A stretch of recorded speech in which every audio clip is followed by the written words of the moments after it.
नमस्कार बच्चों, आज मैं आपको एक कहानी सुनाती हूँ। जैसा कि आप सब जानते ही हो, कहानियाँ बहुत प्रेरणादायक होती हैं, हमें कुछ न कुछ सीख अवश्य देती हैं।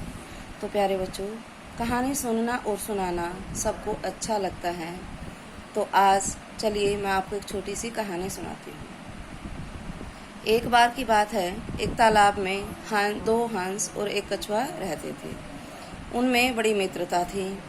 एक बार उस तालाब के किनारे कुछ मछुआरे आए और कहने लगे, देखो यहाँ मछली और कछुए हैं, कल हम यहाँ आएंगे और इनको मारेंगे। यह सुनकर जो कछुआ था वह बहुत डर गया। वह अपने दो मित्र थे उनसे बोला कि मित्रों, क्या आपने उन मछुआरों की बात सुनी?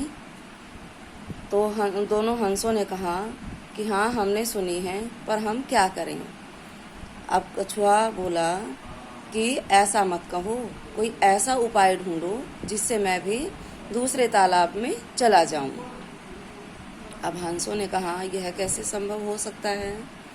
तो जो कछुआ था उसने कहा कि एक उपाय है, तुम दोनों लकड़ी का एक डंडा ले आओ और मैं उस डंडे के बीच में लटक कर तुम दोनों की सहायता से दूसरे तालाब में आसानी से चला जाऊंगा।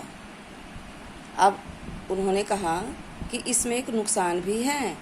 यदि हम डंडे पर लटकाकर तुझे लेकर जाएंगे तो गांव वाले तुम्हें देखकर कुछ तो बोलेंगे ही, और जैसे ही तुम बोलने के लिए मुंह खोलोगे तो तुम्हारी मृत्यु निश्चित है। अब कछुए ने कहा, मैं कोई मूर्ख थोड़े हूँ जो मैं ऐसा बोलूँगा, और आप ऐसा ही करो जिससे मेरी भी जान बच जाए।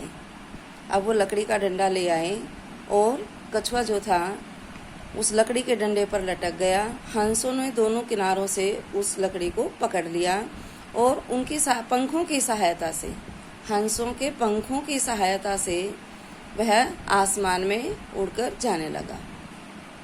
अब जब हंस उस कछुए को लेकर उड़ रहे थे तो ग्वालों ने उसे देखा।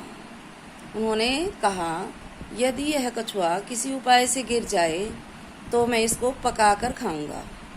दूसरे ने कहा, मैं तो घर ले जाकर खाऊंगा। फिर तीसरे ने कहा कि मैं तो इसको सरोवर के किनारे ही पकाकर खा लूंगा। अब यह बात सुनकर कछुए से रहा नहीं गया और उसने कहा, अब इतना सुनते ही उसको गुस्सा आ गया और उसने कहा, तुम सब राख खा लो। जैसे ही कछुए ने यह बोला, वह कछुआ धड़ाम से भूमि पर आ गिरा और गिरते ही मर गया।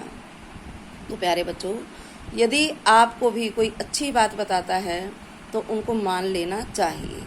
यदि हम नहीं मानते तो हम भी उसी तरह नष्ट हो जाएंगे जिस तरह वो दुष्ट बुद्धि वाला कछुआ गिरकर नष्ट हो गया। उसने अपने मित्रों की बात का समर्थन नहीं किया, अपने मित्रों की बात नहीं मानी और उसका पालन नहीं किया, इसलिए वह नष्ट हो गया। तो प्यारे बच्चों, आपके माता पिता, आपके बड़े, आपके गुरुजी आपको जो भी अच्छी बात बताएं, जो भी कुछ करने के लिए कहें, तो आपको उनको अनुसरण करना चाहिए, जिससे जीवन में कभी भी निराशा ना हो। आपको कहानी अच्छी लगी होगी। आज के लिए बस इतना ही। धन्यवाद।